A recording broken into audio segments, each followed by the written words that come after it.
Good morning, everyone. We're going to begin in song. Please rise in body and spirit to sing Our World is One World, number 134.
Our opening words this morning are by the Reverend Angela Herrera.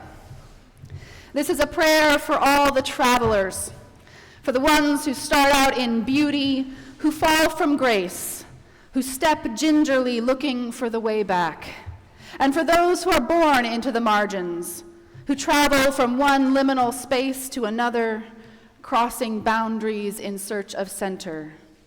This is a prayer for the one whose births are passing from darkness to darkness, who all their lives are drawn toward the light and keep moving. And for those whose journeys are a winding road that begins and ends in the same place, though only when the journey is completed do they finally know where they are. For all the travelers, young and old, aching and joyful, weary and full of life, the ones who are here and the ones who are not here, the ones who are like you and they're all like you, and the ones who are different, for in some ways we each travel alone. This is a prayer for traveling mercies and sure-footedness, for clear vision, for bread, for your body and spirit, for water, for your safe arrival, and for everyone you see along the way. We are here this morning to see each other along the way. We are here this morning as travelers together in this road of life, coming to this place, this moment, this Unitarian Society of Santa Barbara on this Sunday. Together in this room and online in our online sanctuary, we are so glad that you have chosen to spend this time in community this morning. I'm the Reverend Julia Hamilton. My pronouns are she, her, and I am delighted to welcome you here this morning into this loving community of seekers where we strive to live with integrity, nurture wonder, and inspire the actions that transform us and transform the world. We have a lot going on here at the Unitarian Society beyond Sunday morning, so if you're visiting with us this morning, friends, family, near and far, we would love to get to know you and keep you connected to this community. So please stop by our welcome table, sign in online. If you're joining us in the chat, this is how you can sort of put on your virtual name tag to join us.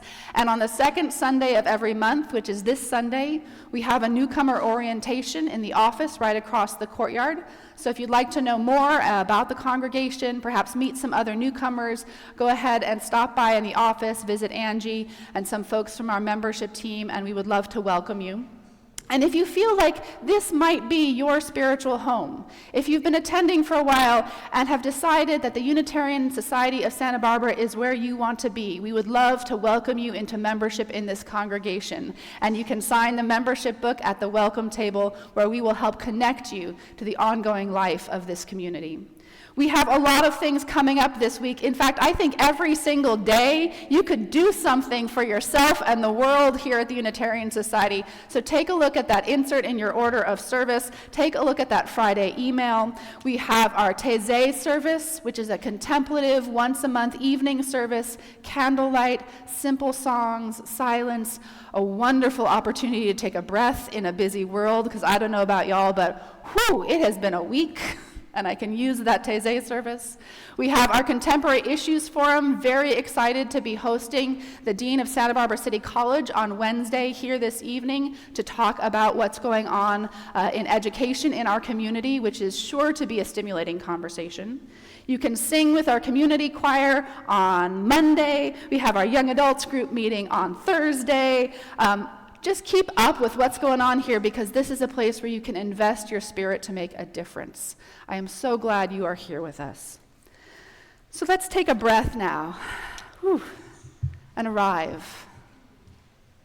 Bring yourself fully here to this moment, to this time together, as we ring our bell and let the sound connect us.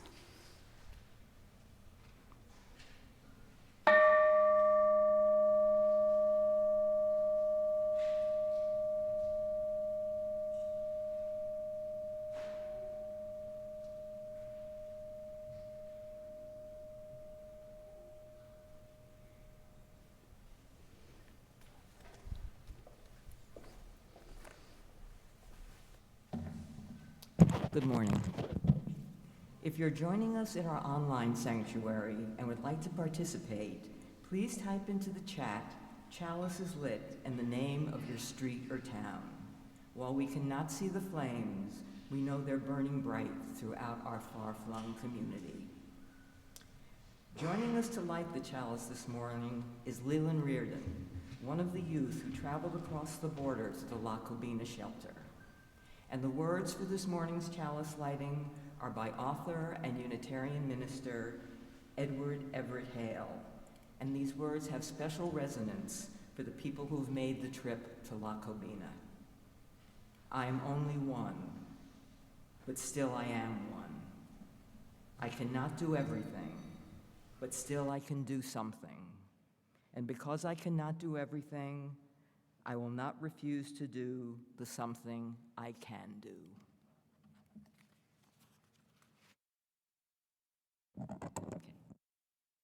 We recognize someone or something that has made our world a better, safer, and more loving place. This week, as our collective choice for the one good thing, I want to draw our attention to Separated, a heart-wrenching documentary about an immigration policy of the first Trump administration that led to the forcible separation of thousands of families, supposedly designed to, quote, deter migrants from making the perilous journey north in hopes of a life free from poverty and fear. The policy was nothing short of cruel and inhumane, as it ripped children from their parents' arms. Based on the book by NBC News reporter Jacob Soboroff, Separated also calls out the few brave individuals who attempted to circumvent the orders of their superiors and to shine a light on these terrible policies. Winner of the Fund for Santa Barbara Social Justice Award at this year's film festival, the documentary fortunately is streaming on a number of different platforms.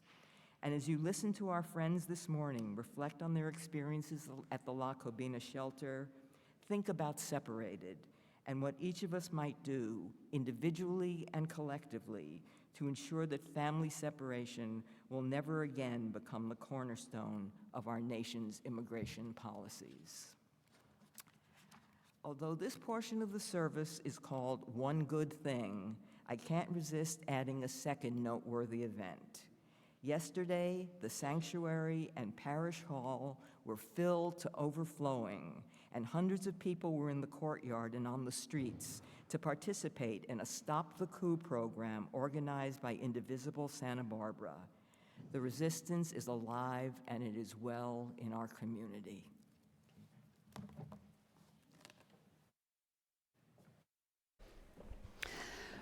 Please join us again in song. Let us rise in body and spirit to sing number 112, Do You Hear?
Around here, and my pronouns are she, her.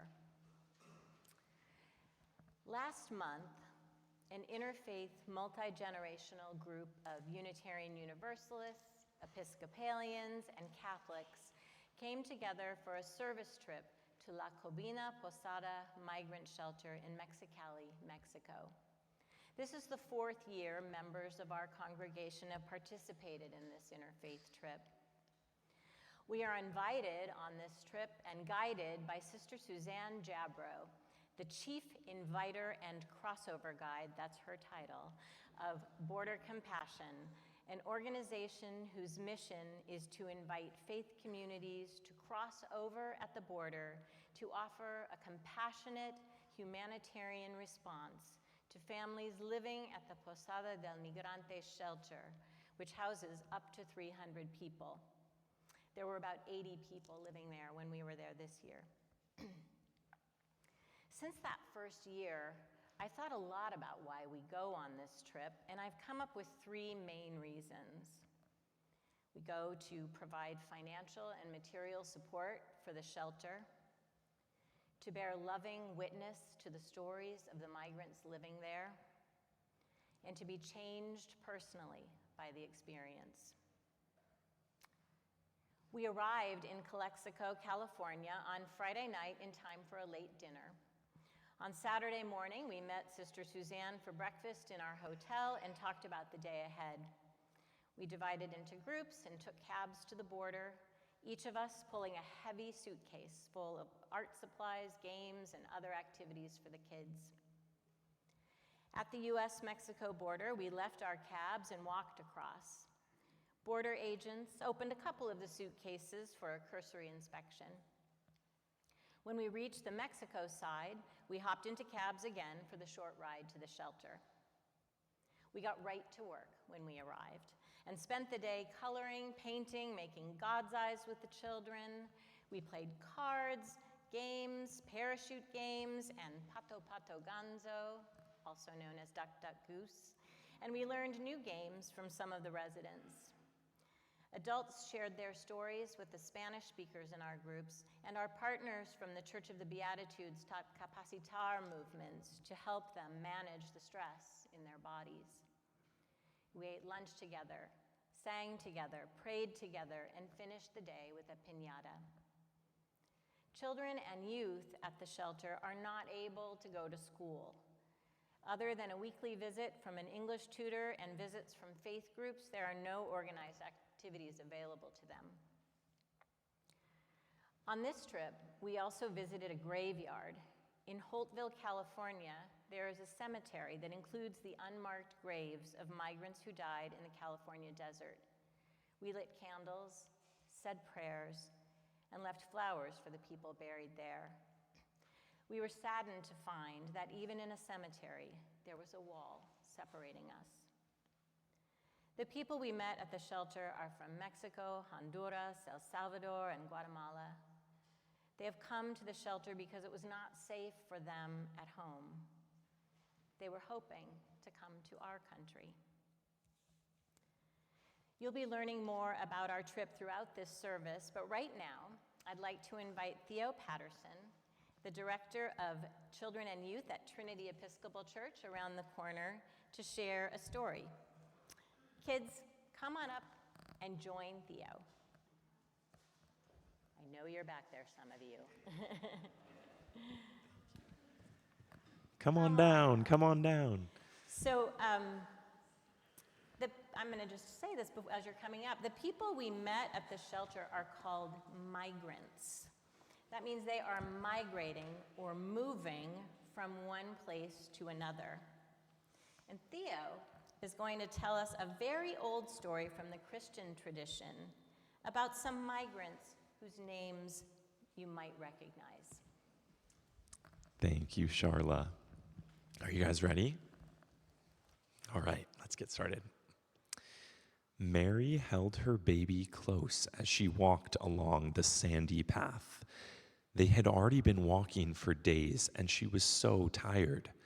The wind was cold, and she tucked the soft cloth around little Jesus' face to keep him warm. Jesus smiled softly in his mother's warm embrace. Joseph, her husband, walked in front of her, tapping his wooden staff on the ground with each step. She was thankful that he was with them. The only sounds were the waves crashing on one side and the soft crunch of their footsteps on the other. It was a lonely journey and a long way from the familiar sights and sounds of home. Home. What did home even mean now? They had left their old home in the middle of the night. There had been no time to pack much, just some clothes and food, no time to say goodbye to their family and friends, no time to wait and see if things would get better. The king had made a terrible rule, and every baby boy under 2 years old was in danger. It was so scary. Mary and Joseph knew they had to leave quickly to keep Jesus safe, and so they started the long trip to a faraway land, Egypt. The night sky was full of bright, twinkling stars. There were so many of them that they were impossible to count. Mary looked up and thought about the special words that people had said about Jesus. So many people had said kind things about him that had made her heart warm. He was supposed to bring hope to the world. But right now, he was just a small baby sleeping in her arms as they ran away from danger. Could this really be the same baby boy that all of those people had spoken nice things about back home? As the sun began to rise, the land started to change. The birds began to chirp, and the warm light covered everything with a bright glow. Mary felt a little more hopeful. Maybe everything would be okay after all. Palm trees stood tall in the distance, and soon they found a small pool of water.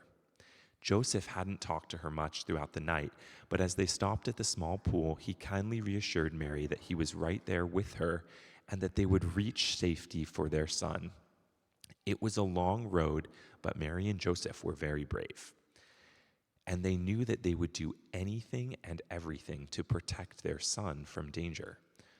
Joseph filled their water pouches in the spring, and Mary rocked Jesus, humming a lullaby. For a moment, they rested, but then they knew they had to keep going. Later that day, as the sun rose higher in the sky, the path they were on wound down into a small valley that blocked their view of the ocean. The sea breeze and salty air, which had been with them for most of the journey so far, were no longer there. The small family walked through a narrow path in the center of the valley between two tall cliffs. And suddenly, from behind some big rocks, 3 rough-looking men stepped out in front of them. Mary's eyes widened in fear. One even held a sharp knife. "Give us what you have," one of them shouted. Joseph stood in front of Mary and Jesus, trying to block them from the dangerous men. "We don't have much at all," he said calmly. "Just some bread and water and the clothes on our backs." The men sneered. "Then we'll take your donkey." Mary let out a small gasp. Their donkey had been their faithful companion for years, even helping carry Mary to Bethlehem when she was pregnant with Jesus. Tears began to well in her eyes at the thought of losing this dear friend.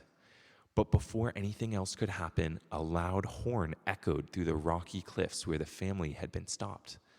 The bandits' eyes grew wide with fear, and they ran away before Joseph or Mary even had a chance to respond to them about the donkey.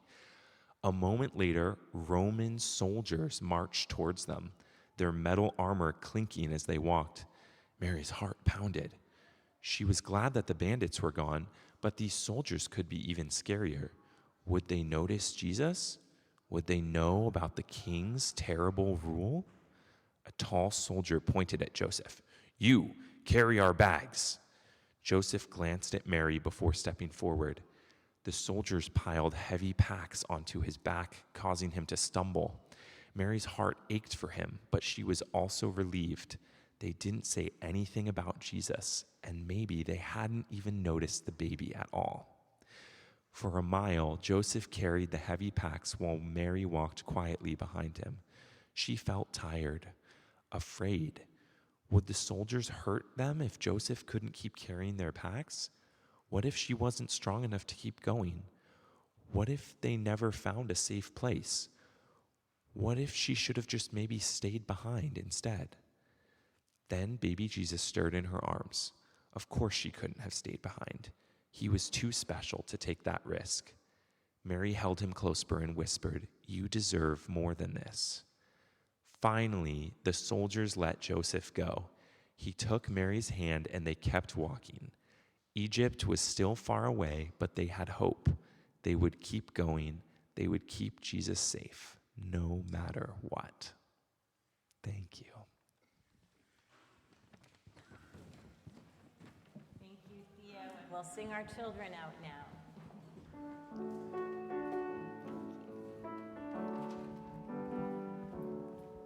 We hold you in our love as you go, as you go.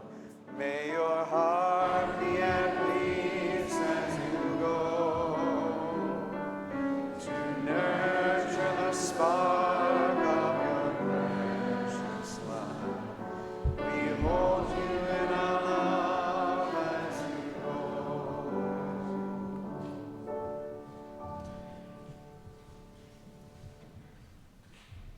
Some of you are already looking up at the screen. I don't know if it's started yet, but we are going to share some slides from our trip now, and Heather will accompany us as we take a little journey on our trip to La Cobina.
We've invited the youth who went on the trip to share a few words about their experiences. We have our youth from Santa Barbara here today, from the Unitarian Society here today, and we have the Trinity youth on a video who were not able to be here this morning but wanted to share a few things. However, we had some sound issues this morning with the video, so we're going to see if it'll play and if we can hear it, and if not, we will share it out at a later date. John, is the Trinity video playing? Let's see.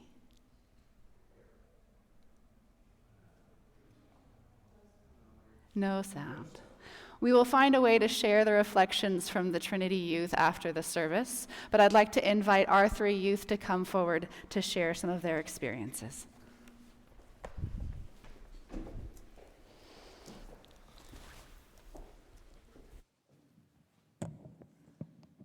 I'm Leland Riordan.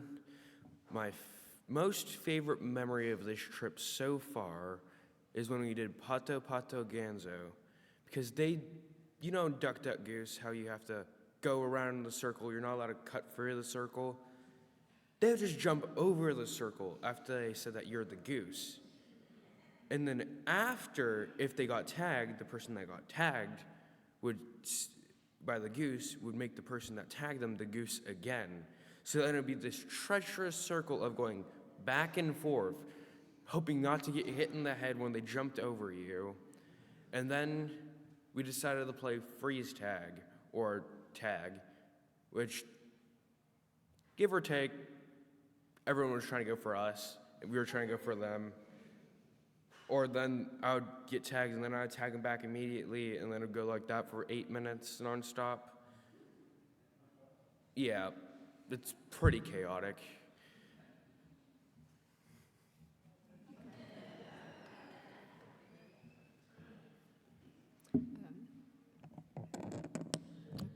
Hello. Hello, my name is Quinn Hartman, and this was my third trip to the migrant shelter. But this year we went to the cemetery for the first time. The cemetery is the largest cemetery for migrants, unidentified migrants west of the Mississippi, and the thing that most stuck out to me about the trip was when we went to the cemetery, not only did they have a fence up, but they also made it so that we couldn't see into the part where all the migrants were. And the only signs on that part of the cemetery said no trespassing. They even stopped burying people in that cemetery when they realized that it was cheaper to cremate them. And what was the last point? And they wouldn't even let people into that part of the cemetery for Dia de los Muertos. That going to the cemetery was the part of the trip that stuck out to me the most this time. Thank you. Hello, I'm Cassia Shive Hamilton. As important as it is to talk about what we do when we go on this trip, it's just as important to say why. We do not go just to give something, but to show that there are people who will stand up for them. We go for friendship, the friendship that both sides receive. We go for joy, and the amount of joy that the people have and share with us at the shelter. And lastly, we go for love. The love that we raise and share, that we receive and share with stories and games with tag, with music and art, and with the love that they hold in their hearts that has been carried for the miles of their journey. Thank you.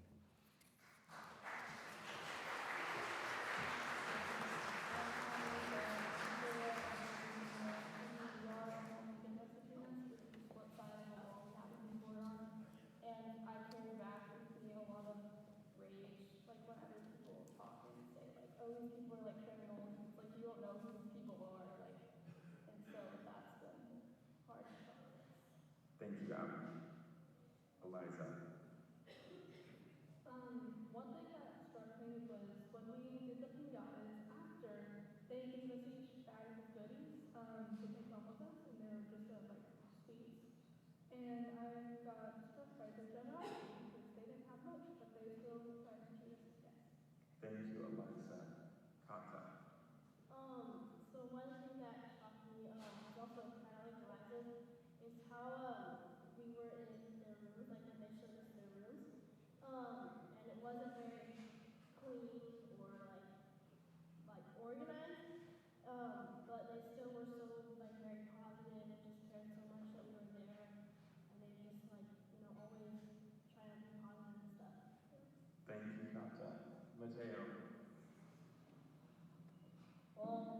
So when we when our group crossed the border, and then when we came into Mexicali, you could tell that we were in a different country.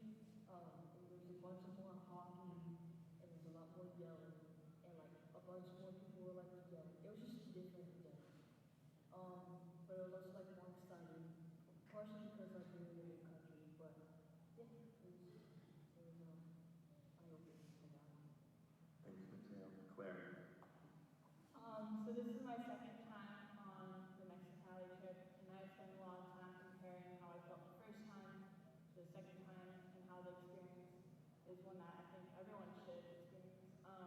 Not only once, but twice, because on my second trip, I was able to learn a lot more personally about each person there. And not only that, I think I was able to, instead of just rushing out trying to do something, I was able to center, not only care for them more, but focus on how it was affecting me too at the same time. Thank you, Claire. Thank you, everyone.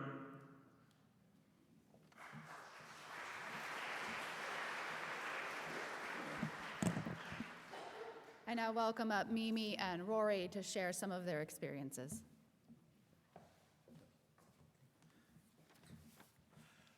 Good morning, all.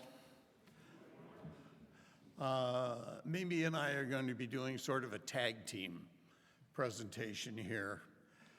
And this was our first trip to La Cobina, and presumably won't be the last. But the primary purpose, in my mind, of the trip was to bear witness to the people who are at the border, trying to come across, trying to survive. Our trip started out here in the parking lot with the youth group, and one was really impressed with the joy, the anticipation, and the shared experiences that were already beginning from those who had been on the trip before. As we drove and as we arrived, the mood became a little more somber, and there was a sense of seriousness, of purpose, as we gathered with the suitcases the next morning and waited for the series of taxis to cross the border.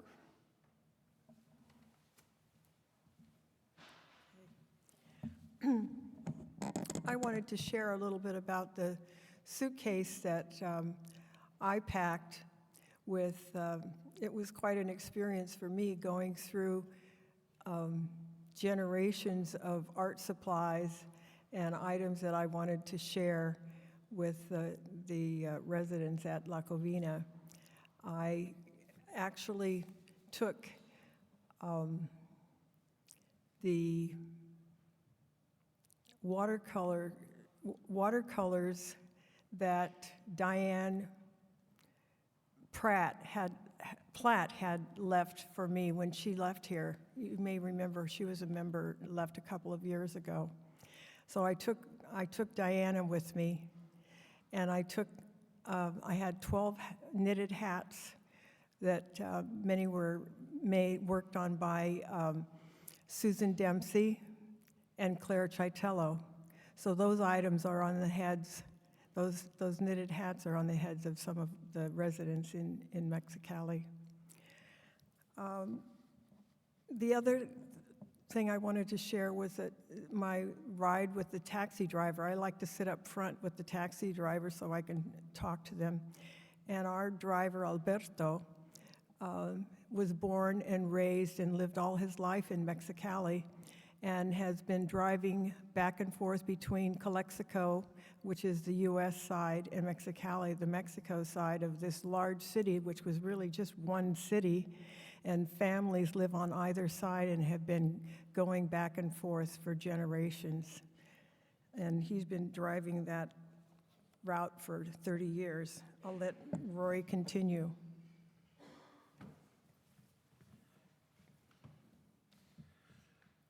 Walking through the physical barriers at Calexico and Mexicali, you are aware of this great separation of sameness. There's a fence that divides the heart of this city. On the Mexican side, we took taxis to La Cobina, about a mile into Mexicali, and were greeted with the warmth from Sister Susanna. There, the people in the shelter presented a variety of moods.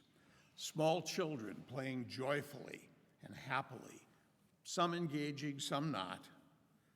Older children, the contemporaries of our youth groups, were more reserved and cautious. And the adults were happy to be there, but tired, anxious. They told stories of their journeys, the anxieties of their immediate future. At that point, we were on the 18th and 19th of January, one day before the inauguration. And already, appointments for interviews with the Customs and Border Protection were being canceled and postponed later into February this month. And as we all know now, those have been canceled permanently.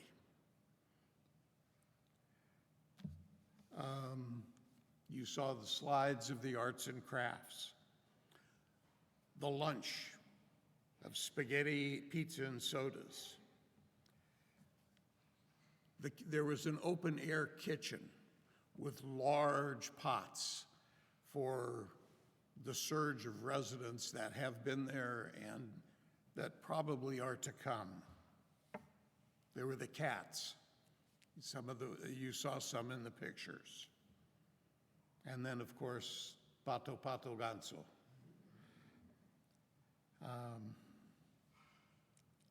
The piñata and our departure. And Mimi will come back and talk about the blessings.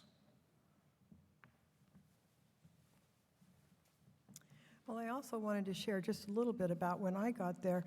My many years of being a teacher might have motivated me to grab a stack of something that I could write people's names on in a black marker, and I started going around writing people's names and putting them on. I put a name tag on myself, and of course, as I did this, I wanted to hear their stories, and so that was very, very touching. I remember a man who really wanted to tell me how he was not a criminal. He was just a hard worker who wanted to help and take care of his family. And I remember Juan, who had lived in the U.S. for 25 years, was married to a U.S. citizen and got caught up in a raid one day, and he found himself back across the border. Unfortunately, he had been previously deported, so you could see great sadness on his face. He probably will never be able to come back. So he was looking forward to hopefully having his wife come to Ensenada, where they might be able to live together again. Then I wanted to tell you the part that was very touching to me. There was a woman there named Jane, and she was a bishop. And she selected 4 of us who spoke Spanish to bless the residents of La Cobina. they needed to be blessed. And I said, but I'm not Catholic. I don't know about doing blessings. And she said, you're here, and they need to be blessed. So I had an assistant, and I assumed the other three, Rory was one, and then the other two drivers, Sean and Robin, were the other, making up the four of us, and we were like in the four directions, and people lined up in front of us, and I had an assistant with a little cup of oil, and I was to dip my thumb in the oil and put it on the forehead and say, que Dios te bendiga con su amor. And then I put my hands on their shoulders and said, que Dios te guarda con su poder. And then I put my hands on their breastbone and said, que nuestro amor vaya contigo en su viaje. Basically, may God bless you with his love, with his power. May he protect you, and may our love go with you. And then the bishop said, we all need to bless one another. So I'm thinking about those people and how we all need to be blessed, but I've been thinking a lot about them and wondering about what's going on next in their lives with the changes that we know are happening. So I think that's it for me.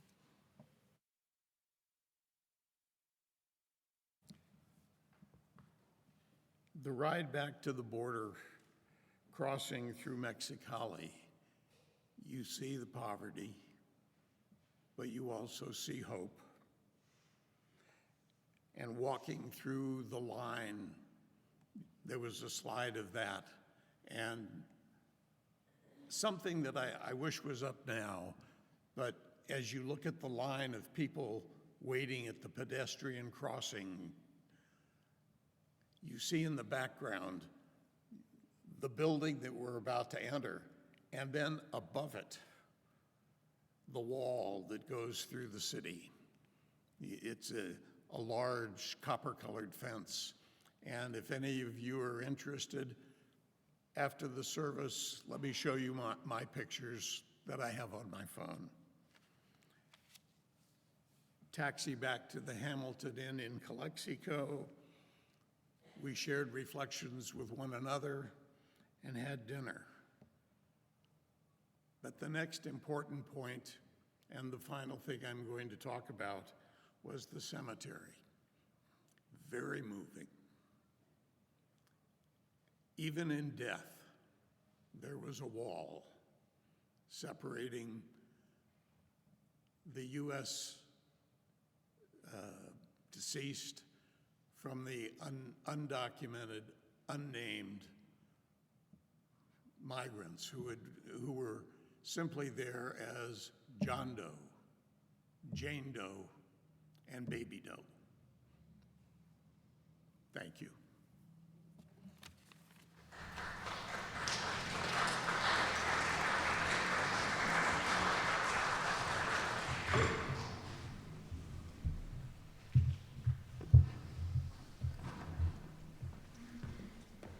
We go to the border. I think you can hear from what everyone said. We go to the border to be changed. Changed by the dogged, loving determination of Sister Suzanne and border compassion to provide a safe and welcoming space for those seeking shelter. Changed by the friendships that develop across congregations. Changed by the unmarked graves in a dirt field separated from us by yet another wall. And most of all, changed by the families we met at the shelter whose names and faces and stories we carry with us. Central to our mission is a sacred obligation to bear witness to the experiences of the migrants living in the shelter, to listen with our hearts, Their stories are not easy to hear. Many are fleeing violence and oppression. Some have witnessed the killing of loved ones or have been threatened with death themselves. They arrive at La Cobina carrying the kind of trauma most of us can only imagine.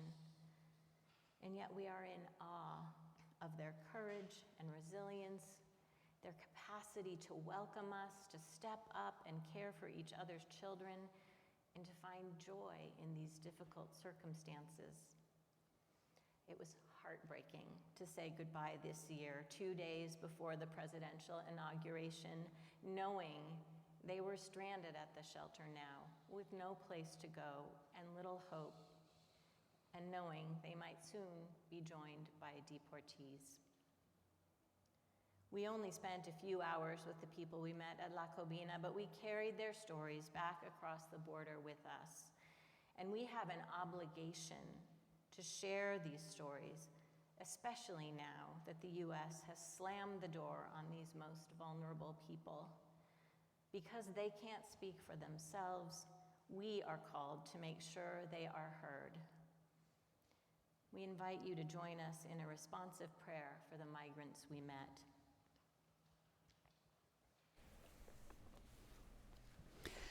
Mimi spoke about our ability to bless one another and be blessings to each other. They blessed us with their stories, and we continue that by lifting up these prayers. So as we pray for mercy and safety for these families, after Charla and Theo read each name, I invite us all to respond together, "We hold you in our hearts." And if you want to put your hand over your heart, or however it is that you want to settle yourself into this moment of prayer together.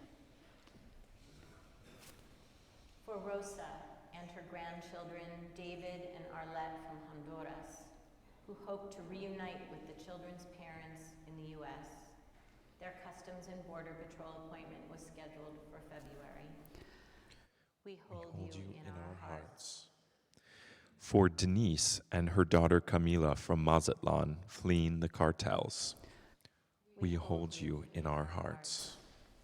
For Elizabeth and her 3 grandchildren, whose parents were killed by the cartels, their murders witnessed by one of the children when she was under 10 years old. We hold you in our hearts. For Oscar and his son Jefferson, who fled El Salvador. They had a flight from Oaxaca but were robbed of all of their money just outside the Oaxaca airport. We hold you in our hearts. For 8-year-old Isaias and his 12-year-old brother Jesse from Guatemala, their mother Maria was in the hospital for gallbladder surgery. And for Denise, another mother at the shelter, who was taking care of the boys along with her own children. We hold you in our hearts. For Juan from Bakersfield, who was recently deported after having lived in the U.S. for 25 years. We hold you in our hearts. For Jocelyn and her 2 children from Guatemala, who lived at the nearby women's shelter. We hold you in our hearts. For Araceli and her son from El Salvador, living in the nearby women's shelter. We hold you in our hearts. For Yasmin from Guatemala, traveling with her grandmother. We hold you in our hearts. For Dulce, a former telecommunications representative from Guatemala, who had an appointment scheduled with CBP for the last week in January. We hold you in our hearts. For Pedro from Mexico, who witnessed the murder of 2 traveling companions. We hold you in our hearts. And for the Venezuelan family with 5 children who stopped by the shelter while we were there, intent on trying to cross the border without an appointment. We hold you in our hearts. We extend our prayer for mercy to those whose names and stories we did not hear, to those who fell into despair when their appointments with Customs and Border Patrol were abruptly canceled, and for members of our own community here in Santa Barbara who now live in fear of ICE raids and families being torn apart by deportation, for immigrants all over the U.S. who are no longer safe. We hold you in our hearts. We vow to keep telling these stories until all who seek safe harbor find a loving community that embraces them. We hold you in our hearts. May it be so. Blessed be, and amen.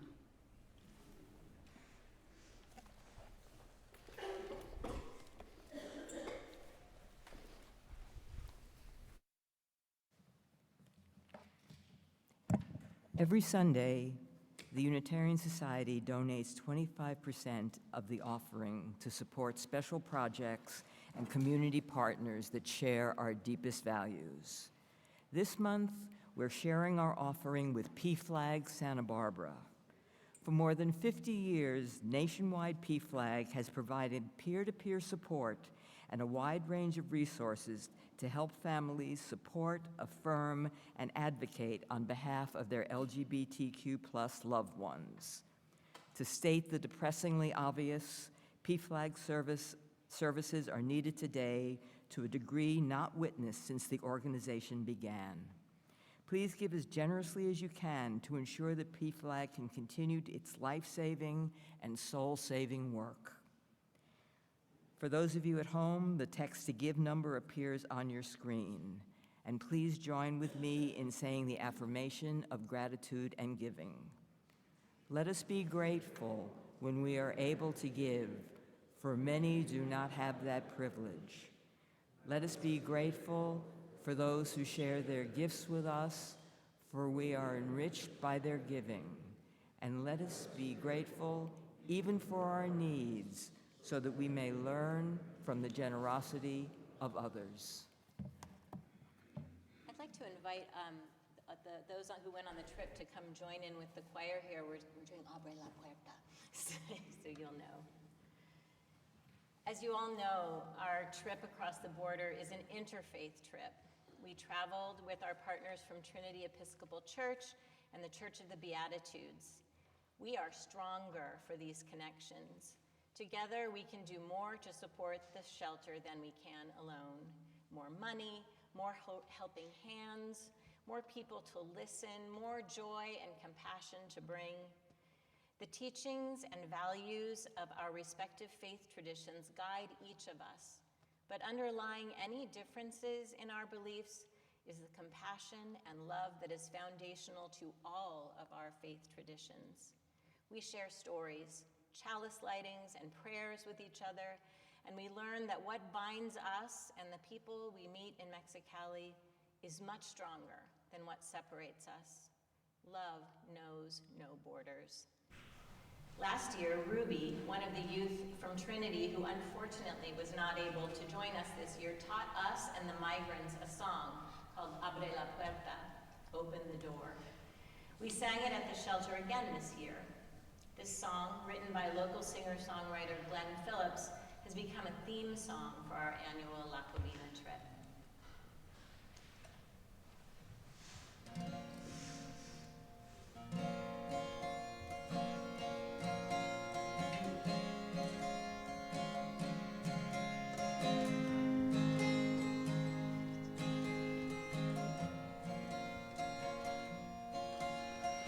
Abre la puerta.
So as we bring our service to a close, I've been tasked with the job of trying to tie it all together. I don't know about you, but trying to tie things all together these days has been a full-time job, right? Trying to connect the dots between the stories that we heard, the lives, the human lives that are being impacted daily in our world. Trying to connect those dots to the executive orders and confirmation hearings and agency closures and immigration raids, this fire hose over these past few days. Well, pretty soon when you try to describe it, you start to sound like a conspiracy theorist, right? With red string and a bulletin board and pictures and maps, some kind of grand unified theory must emerge from this chaos. This is all really happening. And because I believe that we are interdependent and that what happens in one place to one person or one group of people, well, it doesn't stay isolated. It connects us, all of us eventually. And because I believe in this fundamental interdependence, because we believe in this fundamental interdependence, it's important to do that work of trying to connect those dots, to share those stories, to see how they fit into a larger whole. So I've been trying to connect those dots, and what started to emerge, because at first I thought I was kind of creating this conspiracy of cruelty, right? This map of all the places where hurt and suffering are happening in the world. But what started to emerge was a different pattern, not of cruelty, but of care. An interdependent network of love and kindness that is also the reality, that is also happening right here and right now. And I know it may be hard to see sometimes with the brutality and the chaos of this moment, but it's there, that interdependent network of care and kindness, that conspiracy of love and justice is there too. And this morning was an attempt to surface that care and kindness and compassion that exists in this world, that always will. It connects us here to the folks who are living in La Cobina, who are striving for a better life. It connects us to the work we're doing here in this community to keep our communities safe. All of the Know Your Rights workshops, all of the bystander intervention trainings, all of the partnerships with the 805 UndocuFund and the Immigrant Legal Defense Center, and the people who we've been working with for years. These relationships are just as real and, dare I say, stronger than any of the cruelty that can be thrown our way. And it works. Those red cards that you got in your order of service today, and if you're joining us online, you can Google Red Cards Know Your Rights, and you'll find downloadable versions. Those red cards that help teach people what their rights are as human beings in our society, those matter. There was just a statement last week from ICE operations in Chicago that they were frustrated because people were too well versed in their legal rights. And the fear and intimidation tactics that they were used to using weren't working anymore. Because for months, the community had been teaching people how to stand up together, how to stand in their power and their truth and claim their human rights in our community. And it worked. They sent out 100 agents all day, and I think arrested 2 people in Chicago on one day. This work matters. This work makes a difference. This work cannot solve everything, but it is harm reduction right now, and it is what we are leaning into. And I am so proud of that network of love and justice that is emerging. So maybe I am a conspiracy theorist, but it's a conspiracy of compassion that I am interested in, and I hope you will all be part of my co-conspirators in this work.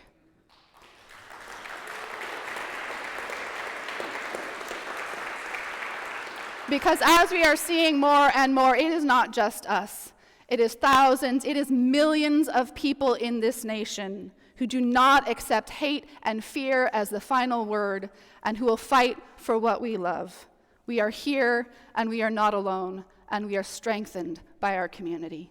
Thank you to everyone who made this trip possible, the travelers, those of us here who supported this, those of us who are online who support this work. We will continue onward, my friends. Let us sing together one more time. We're going to close with number 95, There Is More Love. Please rise in body and spirit.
So stay right where you are, and if you want to put your hands over your heart or hold hands with someone next to you, if you have permission to do that from them, or hold your hands open wherever you are, however it is you get connected to that sense of being part of something larger, part of a loving community that extends beyond these walls.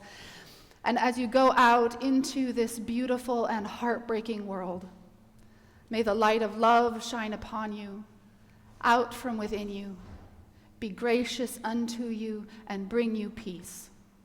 For this is the day we are given. Let us rejoice and be glad in it. And let us call out a blessing.